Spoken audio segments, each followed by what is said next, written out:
The envelope felt heavy in my hands, despite containing just a single sheet of paper. My father's stern expression told me everything I needed to know before I even opened it. This wasn't going to be a Merry Christmas Eve. I'm Zuriel, and this was the moment my family decided I wasn't worth keeping around. Well, aren't you going to open it?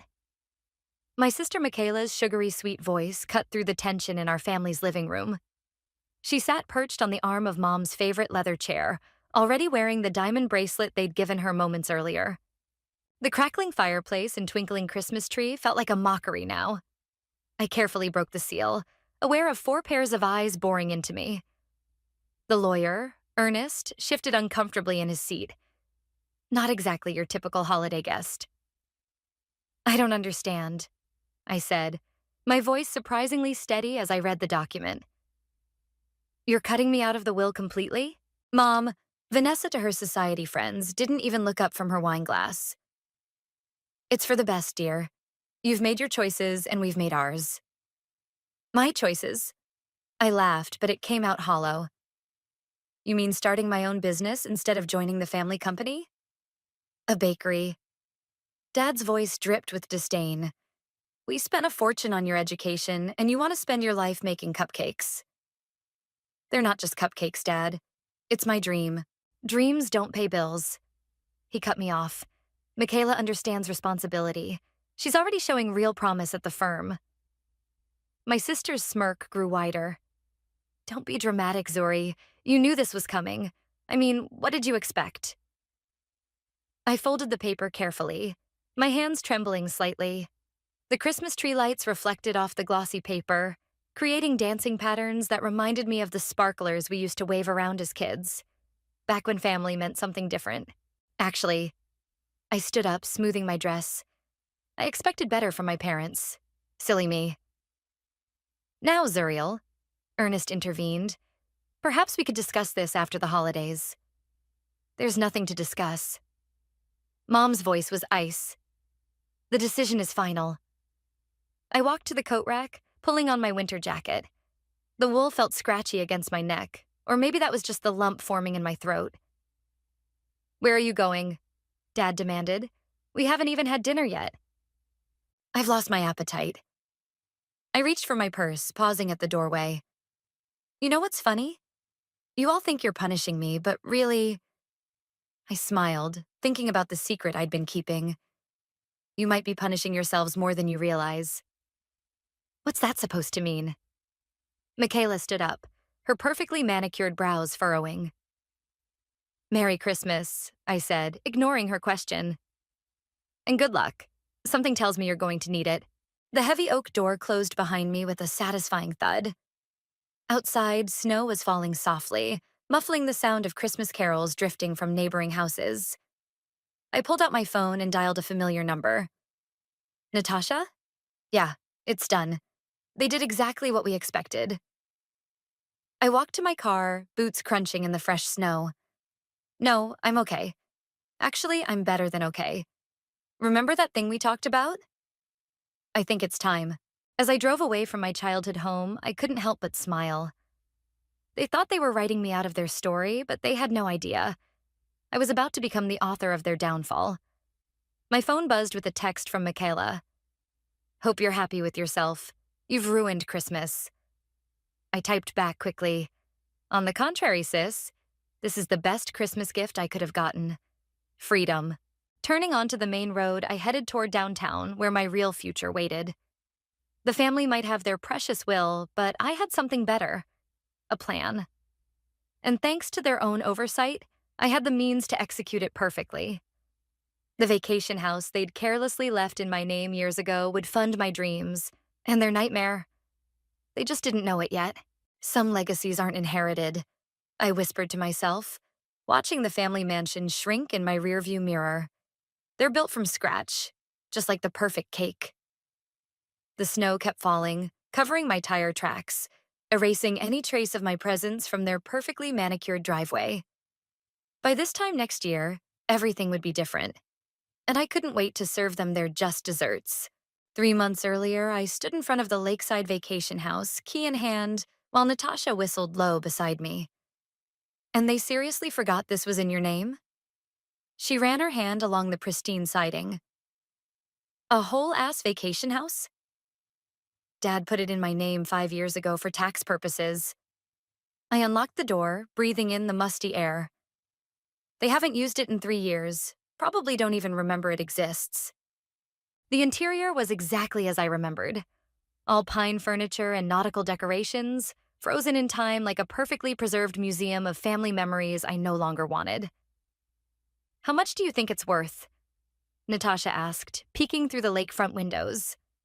I pulled out my phone, showing her the realtor's estimate. Her eyes widened. Holy shit, Zuriel. That's enough to open my bakery and then some. I smiled, running my fingers along the dusty kitchen counter. The down payment, equipment, first year's rent, everything. Your parents are going to lose their minds when they find out. That's the best part. They won't find out until it's too late. I opened the fridge, grimacing at the ancient condiments inside. The property transfer was legal. They signed it over to me fair and square. Natasha flopped onto the couch, sending up a cloud of dust. Okay, walk me through this master plan of yours again. Simple. I sell the house, use the money to open the Dreamweaver bakery, and still think that name's a bit much. Shut up, it's perfect. I threw a dusty throw pillow at her. Anyway, I open the bakery, establish myself, and wait. Wait for what? For karma to do its thing. I sat beside her. See, what my family doesn't know is that their precious company is in trouble. Big trouble. How do you know that? Remember my friend Brett? He works in commercial banking. Let's just say their last loan application wasn't exactly approved. The next few weeks were a blur of real estate agents, paperwork, and secret meetings. The house sold faster than expected. Turns out lakefront property is quite desirable, even in need of updating. You're really doing this, Brett said over coffee one morning, reviewing my business plan. I've got to admit, when you first mentioned it, I thought you were just venting. People always underestimate me, I replied, sliding him a sample of my latest recipe. Try this. He took a bite of the lavender honey cake and closed his eyes. Okay, scratch that. You're definitely doing this. This is incredible. That's not even my best recipe. I pulled out my laptop, showing him the location I'd found. What do you think? Downtown, high foot traffic, reasonable rent. He nodded approvingly. You've done your homework, but are you sure you want to burn this bridge with your family? They burned it first. I closed the laptop firmly. Besides, this isn't about revenge. It's about finally doing something for myself. But even as I said it, I couldn't ignore the satisfaction I felt knowing what was coming. The day I signed the lease, Natasha brought champagne to the empty storefront. We sat on the floor, drinking from paper cups. To the Dreamweaver, she toasted. May your revenge be as sweet as your pastries. It's not revenge, I protested weakly. Honey, you're literally using their forgotten vacation house to fund your independence while they're about to face financial ruin. That's some premium revenge right there. I couldn't argue with that. The contractors started work the next day, transforming the space into my vision. Every decision felt like a step further from my family's shadow. The warm copper light fixtures, the exposed brick walls, the custom display cases. The morning we installed the sign, I stood across the street, watching the gold letters catch the sunlight. The Dreamweaver Bakery and Cafe. My dream. My name. My rules. My phone buzzed. A text from Michaela. Mom and Dad are worried about you. They say you're not returning their calls. I typed back. Been busy. Big things happening. Whatever. Just don't come crying to us when your little hobby fails. I smiled, pocketing my phone as the first delivery of professional equipment arrived. Let them think I was playing at business. Let them dismiss me one last time. Where do you want the ovens? The delivery man called out. Against that wall, I pointed, where everyone walking by can see them through the windows. Because that was part of the plan too, letting success speak for itself. In 3 months, this place would be impossible to ignore, especially from the windows of my family's law firm just 2 blocks away. The sweet smell of karma was already in the air. and soon it would be baking. We've got another line out the door. Sarah, my newest hire, called from the front, and 3 more wedding cake consultations just booked online. I wiped the flour from my hands and peeked through the kitchen door. The morning sun streamed through our front windows, illuminating a queue of eager customers that stretched past the neighboring shops. 3 months in, and the Dreamweaver had become the talk of downtown. Your red velvet cake just got featured on Food and Wine's Instagram, Brett announced, walking in through the back door. He'd taken to stopping by most mornings, usually with local business news and a hungry look in his eyes. Here. I handed him a fresh cranberry orange scone. Payment for being my unofficial business advisor. Speaking of business, he lowered his voice, glancing around. Word on the street is your family's firm isn't doing so hot. They've had to let go of 3 junior partners already. I concentrated on piping delicate roses onto a wedding cake sample. Is that so? You know, most people would feel bad about their family struggling. Most people's families wouldn't disown them over following their dreams. I set down the piping bag. Besides, I warned them, sort of. The bell above the door chimed, and I heard Natasha's familiar laugh. Oh my God, you have to see this, she called out, waving her phone. The local paper just published their Best of Downtown list. Guess who's number 1 in the food category? Before I could answer, my phone buzzed. Michaela's name flashed on the screen. Well, well, I muttered, answering. To what do I owe the pleasure? Is it true?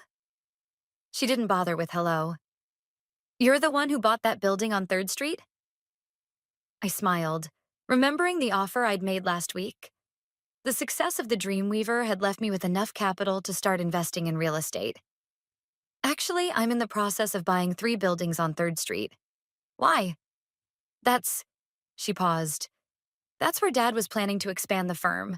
Oh, really?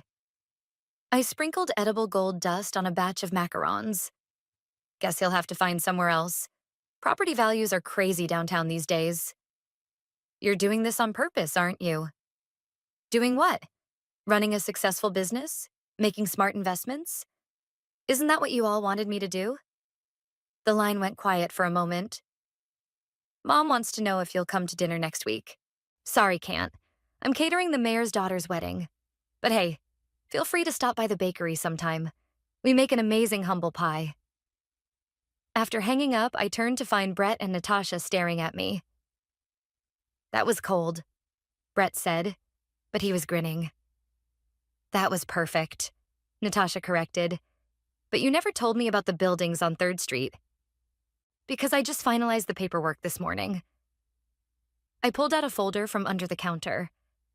3 historic buildings, prime location, and guess who's going to be my first tenant? Who? That artisanal coffee roaster you love. They're opening their flagship store. I showed them the lease agreement. Between their rent and the Dreamweaver's profits, I'll be able to buy 2 more properties by year's end. While your family's firm downsizes, Brett mused, that's some masterful chess you're playing. A commotion from the front interrupted us. Through the kitchen window, I spotted my mother's perfectly coiffed hair in the crowd. Speaking of chess, I muttered. Showtime! I stepped into the front, watching as she took in the bustling cafe, the elegant decor, the happy customers. Her expression shifted from disdain to surprise to something that looked almost like regret. Zuriel, she said stiffly. This is unexpected. Hi, Mom. What can I get you? Our signature dream cake is featured in Food and Wine this month. She flinched at my casual tone. Your father and I need to discuss something with you. Something important. I'm pretty busy here. I gestured to the full cafe. You know how it is, running a successful business and all. Please, she said. And for the first time in years, I heard a crack in her perfect facade. It's about the firm. We need your help. I let the words hang in the air, savoring them like the perfect bite of dessert. Behind her, Natasha was practically vibrating with anticipation. Well, I said finally, I do have a cancellation for my last appointment today. I could meet you at 5. I paused, then added with a sweet smile, At my office, of course. Mom's eyes darted around the bakery. My bakery, and she nodded stiffly. As she left, Natasha sidled up to me. You're going to make them grovel, right? I watched my mother's retreating form through the window, remembering Christmas Eve, remembering years of dismissal and disappointment. No, I said, turning back to my customers. I'm going to make them eat cake. At exactly 5 o'clock, my parents walked into the Dreamweaver. The evening sun cast long shadows through the windows, and I'd closed early, sending my staff home. Only Natasha remained, pretending to clean tables while eavesdropping shamelessly. Would you like some tea? I offered, gesturing to the vintage tea set I'd arranged. It's Earl Grey. Your favorite, Mom.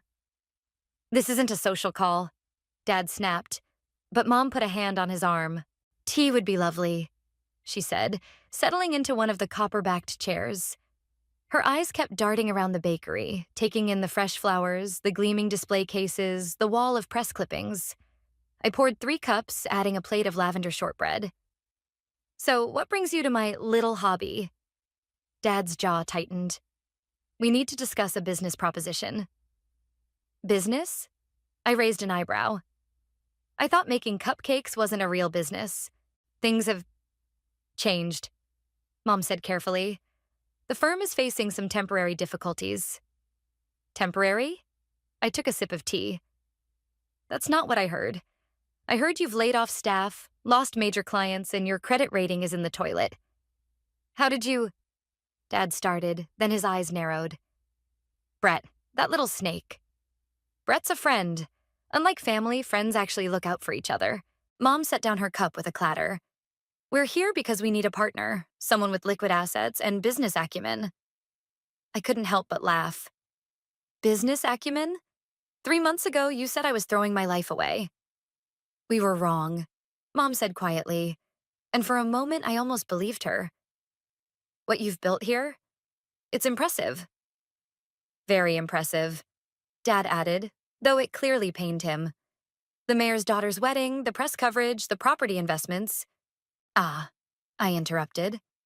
So this is about 3rd Street. Among other things. He pulled out a folder. We're prepared to offer you a partnership in the firm. Full voting rights, equal share with Michaela.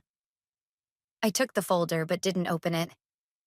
And what makes you think I'd want that? Because it's your legacy, Mom insisted.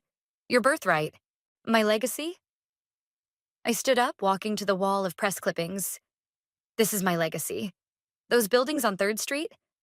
My legacy. This bakery that you said would fail? That's my legacy. The firm is struggling, Dad admitted, his voice rough. Without an injection of capital, you'll lose everything, I finished. Funny how karma works, isn't it? From her spot by the tables, Natasha didn't even pretend not to be listening anymore. What do you want? Mom asked, desperation creeping into her voice. Name your price. I turned back to them, leaning against the counter. You really don't get it, do you? This isn't about money. This is about respect, recognition, everything you never gave me. We're giving it now. Dad's fist hit the table, rattling the teacups. No, you're not. You're here because you're desperate, because your perfect daughter, Michaela, can't save you, and your backup plan just bought the buildings you needed. Mom's face paled. The vacation house. That's how you funded all this. The vacation house you forgot was in my name? Yes. Turns out I'm pretty good at managing assets when people underestimate me. You planned this, Dad accused. All of it. No, you planned this. Every time you dismissed my dreams, every time you favored Michaela, every time you tried to force me into your mold. I opened the folder, scanned the partnership offer, then slowly tore it in half. I just adapted. You're enjoying this, Mom whispered, watching us suffer. Actually, I'm not. I gathered the torn papers. I'm just finally standing up for myself. Now, if you'll excuse me, I have a wedding cake to finish. They stood, Dad's face red with anger, Mom's with shame. At the door, she turned back. What about family? She asked. Doesn't that mean anything to you? It meant everything to me. Until Christmas Eve, when you showed me exactly how little it meant to you. After they left, Natasha let out a long whistle. That was intense. It's not over, I said, starting to clear the tea service. They'll be back. And? And nothing. The firm can sink or swim on its own. I'm done playing their games. My phone buzzed. A text from Michaela. How dare you turn them down? They were trying to make peace. I typed back. No, they were trying to save themselves. Big difference. By the way, how's that corner office working out? Natasha read the exchange over my shoulder. You know what this calls for? What? She grinned, pulling out 2 forks. Revenge cake. We spent the next hour eating leftover wedding cake samples and planning my next property acquisition. Sometimes the sweetest revenge isn't about destroying your enemies. It's about succeeding so spectacularly they have to watch from the sidelines. They're filing for bankruptcy, Brett announced, bursting into my office early Monday morning. Your family's firm. It's happening. I looked up from the stack of invoices I'd been reviewing. Already? I thought they'd last at least another month. 3 major clients pulled out last week. Word got around about their financial troubles, and he made a diving motion with his hand. It's like watching dominoes fall. My phone lit up with a call from Michaela. I put it on speaker. This is your fault, she shrieked before I could say hello. You did this to us. Actually, Mika, you did this to yourselves. I just refused to save you. Mom's a mess. Dad hasn't left his study in 2 days. Is this what you wanted? I signed the last invoice, pushing it aside. What I wanted was a family that supported me. What I got was disowned on Christmas Eve. Funny how life works out. We're having a family dinner tonight, she said, her voice suddenly controlled. You need to come. Need to? I don't need to do anything. Please, she whispered, and for the first time since we were kids, I heard genuine emotion in her voice. Everything's falling apart. I glanced at Brett, who shrugged. Fine. What time? 7? And Zuriel? Leave your attitude at that bakery of yours.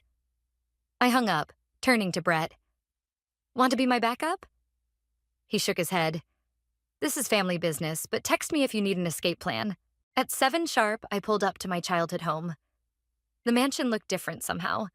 Smaller, less intimidating. Like seeing a childhood monster in daylight and realizing it's just a shadow. Michaela opened the door before I could knock. They're in the dining room. Try not to make things worse. Lovely to see you too, sis. The dining room was a museum of uncomfortable memories. Formal dinners, lectures about responsibility, countless disappointments. Mom and Dad sat at opposite ends of the massive table, a feast laid out between them. You came, Mom said softly. I'm curious by nature. I took my old seat. So, what's this about? Dad cleared his throat. We've made mistakes, serious mistakes. The firm, Mom started. I know about the bankruptcy, I interrupted. Brett told me this morning. Of course he did, Michaela muttered. We've lost everything, Dad continued. The house will have to be sold. The cars, the vacation homes.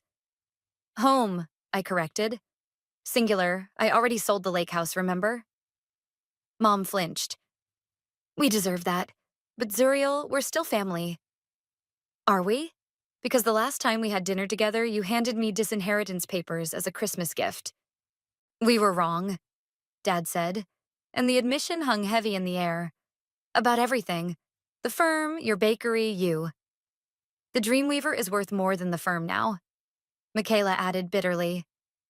Happy? I pushed my untouched plate away. What do you want from me? A chance, Mom said. To make things right. To be a family again. And the fact that I'm successful now has nothing to do with it? We're not asking for money, Dad insisted. No? I raised an eyebrow. Then what are you asking for? Forgiveness, Mom whispered. A fresh start. I stood up, walking to the window. Outside, the garden where I'd once dreamed of having my wedding was overgrown. Another casualty of their financial collapse. You know what's ironic? I turned back to them. If you'd supported my dream from the beginning, I probably would have helped you now. But you made me prove myself by fighting you every step of the way. We know, Dad said. And we're sorry. Sorry doesn't fix years of dismissal. Sorry doesn't erase Christmas Eve. Sorry doesn't. Then tell us what will, Michaela burst out. Tell us how to fix this. I looked at each of them. Mom's perfectly maintained facade cracking, Dad's proud shoulders slumped, Michaela's mascara-stained cheeks. Time, I said finally. Time and proof that you've actually changed. Not because you need something from me, but because you actually understand what you did wrong. And until then? Mom asked. I reached into my bag, pulling out a small box. Until then, you can have this. It's a new recipe I've been working on. I call it Humble Beginnings. Dark chocolate with a hint of bitterness covered in gold leaf. Is this a joke? Michaela asked. No, I replied, heading for the door. It's a reminder. Sometimes you have to lose everything to appreciate what you had.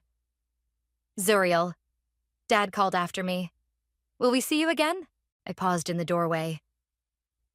The bakery's open Tuesday through Sunday, 9 to 6. You know where to find me. Walking out, I felt lighter somehow. Not because I'd forgiven them, that would take time, but because finally, after all these years, they were the ones watching me walk away. The morning after the family dinner, I arrived at the Dreamweaver to find Michaela waiting outside, still wearing yesterday's clothes.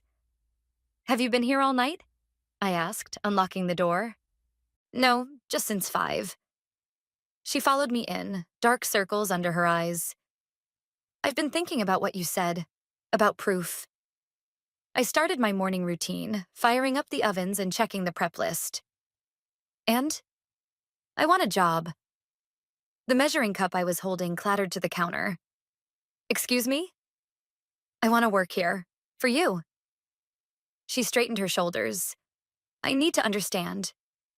Understand what? Everything. How you did this. How you knew it would work. How you're so confident now. I studied her face for any sign of manipulation. You've never worked a service job in your life. I know. She swallowed hard. I'll start at the bottom, washing dishes, sweeping floors, whatever you need. Why should I trust you? Because I have nothing left to lose. Her voice cracked. The firm's gone. My savings are gone. My apartment? She trailed off. Let me guess. Dad was paying for it? She nodded miserably. Fine. I tossed her an apron. Start by wiping down all the tables. Then we'll talk. For the next few hours, I watched my perfectly manicured sister scrub tables, mop floors, and learn to operate the industrial dishwasher. She didn't complain once. Your hands are bleeding, I noticed during the lunch rush. She looked down at her cracked red knuckles. It's fine. I deserve worse. Here. I handed her some hand cream. First lesson of service work. Take care of yourself or you can't take care of business. The bell above the door chimed and Mom walked in. She froze at the sight of Michaela in an apron, serving coffee to customers. What are you doing? She asked, horrified. Working, Michaela replied. Table 6 needs more napkins, Zuriel. On it, I called back, watching Mom's reaction. But you're a lawyer. Was a lawyer, Michaela corrected. Now I'm learning how to make an honest living. Mom turned to me. Is this some kind of punishment? No, I said, arranging pastries in the display case. This is her choice. First real one she's ever made, probably. I came to tell you. Mom hesitated. We sold the house. We're moving into a small apartment next week. Good, I replied. Maybe you'll learn something too. Your father's looking for work. Really? What kind? Anything, she admitted. But no one's hiring. Our reputation is exactly what you earned. I finished. Karma's funny that way. The lunch rush picked up and Mom watched as Michaela and I worked in sync, serving customers, making change, keeping the line moving. You're good at this. she said finally. I know. Could you, would you consider hiring Dad? I laughed. Not a chance. But there's a new cafe opening in one of my buildings next month. I'll put in a word with the owner. As what? Dishwasher, probably. Same place Michaela started. Mom's perfectly maintained facade crumbled completely. How did we get here? By believing your own hype, Michaela answered before I could. By thinking we were better than everyone else. By treating Zuriel like she was nothing. Table 8 needs their check, I reminded her. On it, boss. She hurried off, leaving Mom and me alone. She's different, Mom observed. 3 days of honest work will do that to you. I started restocking sugar packets. Are you? Am I what? Different. Really different. Not just desperate for help different. She looked around the bustling cafe, at her youngest daughter serving tables at the empire I'd built from scratch. I'm trying to be. Then try harder. I handed her a business card. That's the cafe owner's number. Tell him I sent you. Dad starts as a dishwasher or not at all. And us? She asked quietly. Will we ever be okay? That depends on you. All of you. I'm done proving myself. It's your turn.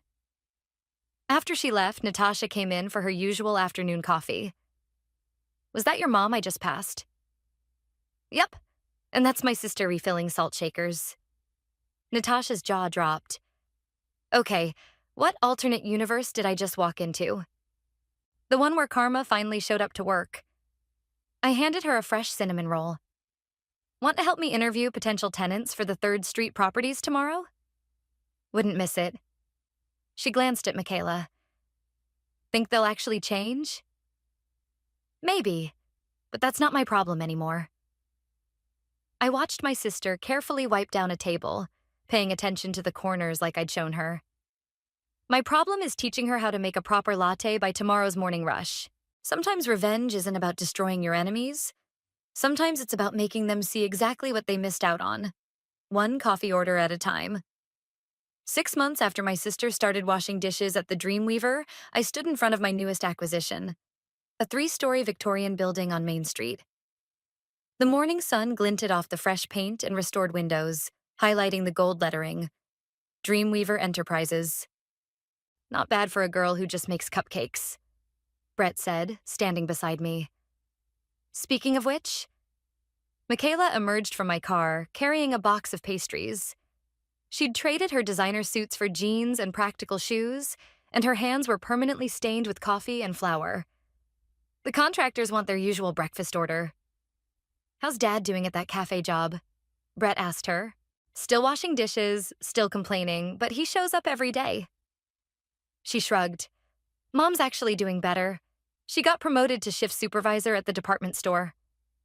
And you? I turned to her. Ready for your own promotion? She nearly dropped the pastry box. What? I need someone to manage the new location we're opening across town.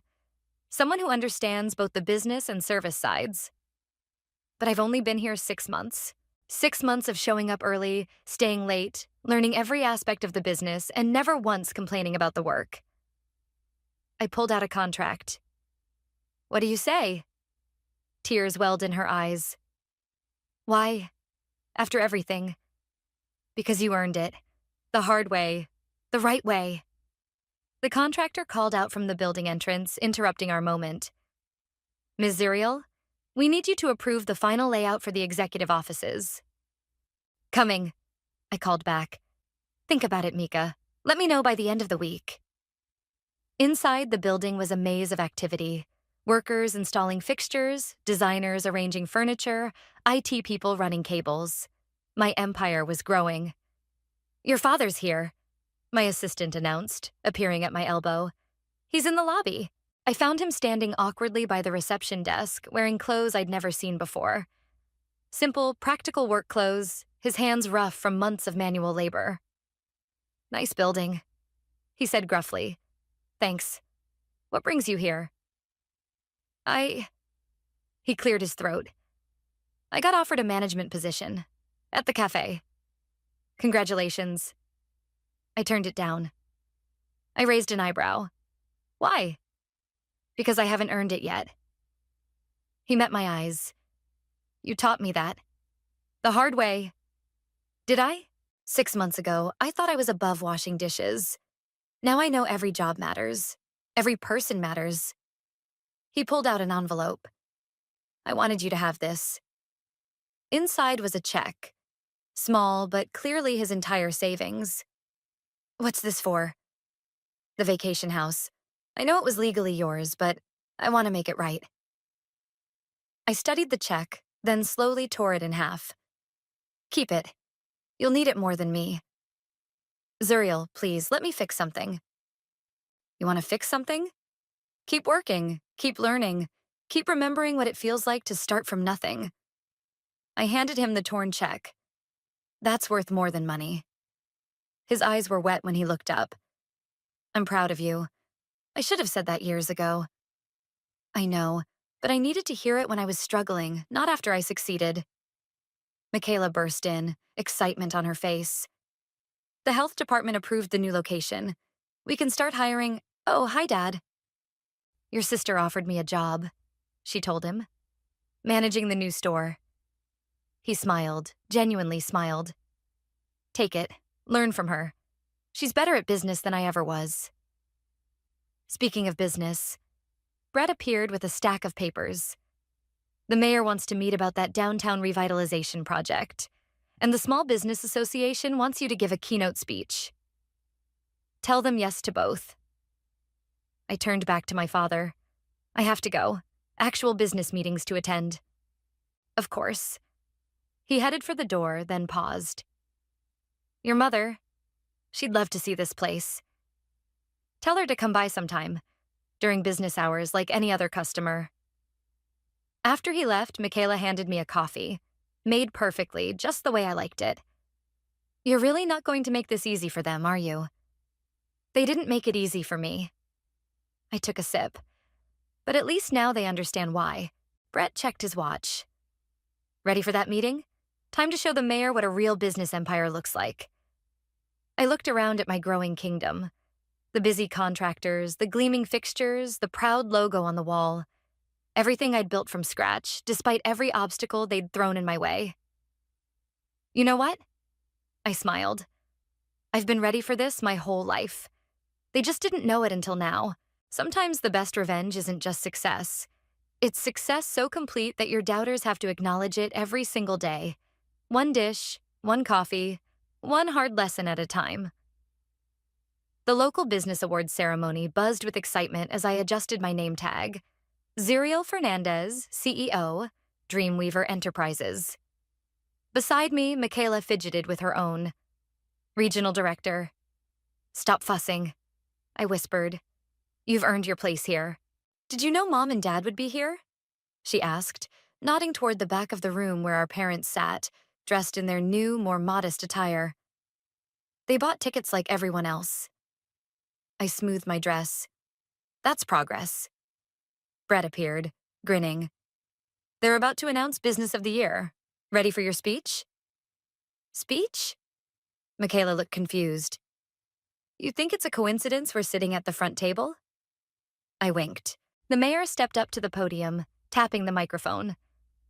Ladies and gentlemen, this year's recipient has transformed our downtown, created hundreds of jobs, and shown us that success comes in many flavors, sometimes literally.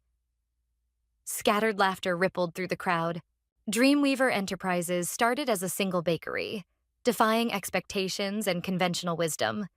Today, it encompasses 12 locations, multiple real estate holdings, and a commitment to community development that has revitalized our city center. I stood as my name was called, the applause washing over me. From the corner of my eye, I saw Mom dabbing at tears, Dad sitting straight-backed and proud. Thank you, I began, reaching into my pocket for my notes. Instead, my fingers found the torn Christmas Eve envelope from that fateful night. I'd carried it with me every day since, a reminder of where I'd started. I said it on the podium. Success isn't inherited, I said, looking directly at my family. It's baked from scratch, with equal parts determination and defiance. Sometimes the people who should believe in you don't, and that's okay. It just means you have to believe in yourself twice as hard. Natasha whooped from her table, making everyone laugh. But success without growth, personal growth, is just numbers on a spreadsheet. Real success is watching people change, including yourself. It's seeing your sister trade privilege for purpose. I smiled at Michaela. It's watching your parents learn humility through honest work. It's building something bigger than revenge. Mom's hand found Dad's, squeezing tight. Dreamweaver started as my dream of independence. Now it's a dream of second chances. For downtown, for our employees, for family. Even for those who once tried to write you out of their story. I picked up the torn envelope. This was my disinheritance paper. I kept it to remind myself of rejection. Now I'm keeping it to remind myself of redemption. Not just mine, but everyone's capacity to change when they are willing to do the work. The applause was deafening as I left the stage. Michaela hugged me, whispering, "That wasn't just about business, was it?" "Nothing ever is," I replied.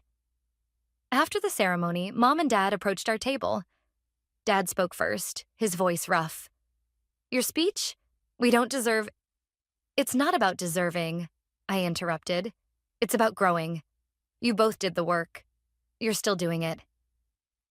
"We're so proud," Mom said. "Not of what you built, though that's incredible, but of who you've become." "Even without the family legacy?"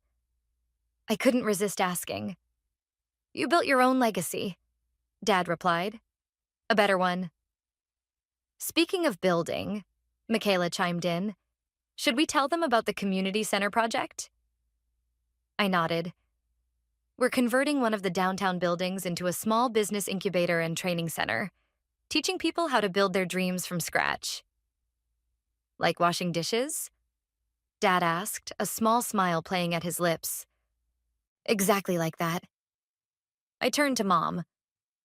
"We need experienced retail managers to teach some of the classes. Interested?" Her eyes widened. "You want me to—" "Teach others what you've learned, about humility, hard work, starting over." "I'd be honored," she whispered. Brett appeared with champagne, passing glasses around. "To Dreamweaver's next chapter?" "No," I said, raising my glass. "To new beginnings, earned, not inherited." As we clinked glasses, I caught Natasha's knowing smile from across the room. She'd been there from the start, watching my revenge plot transform into something more meaningful than mere success. "You know," Michaela said softly, "that Christmas Eve was the best thing that ever happened to this family." "How so?" "It broke us down to nothing, made us rebuild, made us real." I looked around at my empire. Not just the buildings and businesses, but the people. My sister, finding purpose in honest work. My parents, learning humility and pride in equal measure. My friends who believed in me when no one else did. "Real is good," I agreed, pulling out my phone to show them the designs for the community center. "Now, who's ready to help others get real too?" Sometimes the sweetest victory isn't in proving others wrong. It's in helping them become right.